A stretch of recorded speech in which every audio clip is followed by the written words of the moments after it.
Davlat kadastrlari palatasi markaziy apparati binosida kadastr agentligi tomonidan ko'p kvartirali uylar reyestri axborot tizimining taqdimotiga bag'ishlangan matbuot anjumani o'tkazildi. Dastlab shu haqda.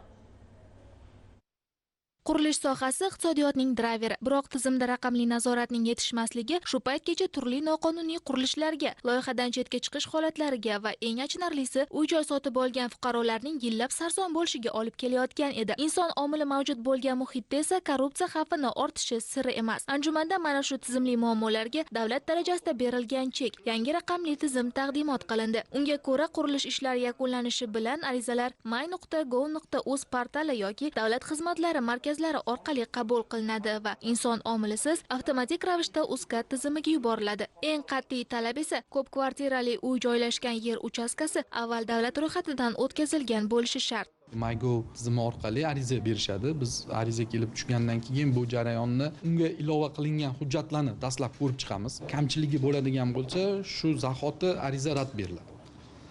Bundan keyin agarda huquqiy hujjatlarda kamchiligi bo'lmasa, biz inventarizatsiya jarayoniga yo'naltiramiz, arizani mutaxassislarga yo'naltiramiz. Mutaxassislar joyiga chiqqan holda shu loyiha hujjatlari, yer ajratish hujjatlariga asoslangan holda joyda inventarizatsiya ishlarini, o'lchov ishlarini o'tkazishadi va shu asosida kadastr pasporti shakllantiriladi.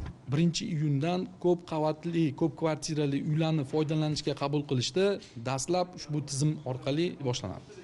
Anjumanda ommaviy axborot vositalari vakillarini qiziqtirgan asosiy masala tizimning nazorat kuchi va noqonuniy qurilish qiluvchilarga qarshi qanday to'siq bo'la olishi haqida bo'ldi. Hozir kungacha bo'lib kelgan alohida kadastr pasporti, alohida foydalanishga qabul qilish qismlarimiz yagona tizimda yuritilib, bir yagona kadastr pasporti rasmiylashtiriladi va bloklarning deylik noturar qism, turar qismidan qat'iy nazar birgina hujjat bilan rasmiylashtirishga imkoniyat yaratadi.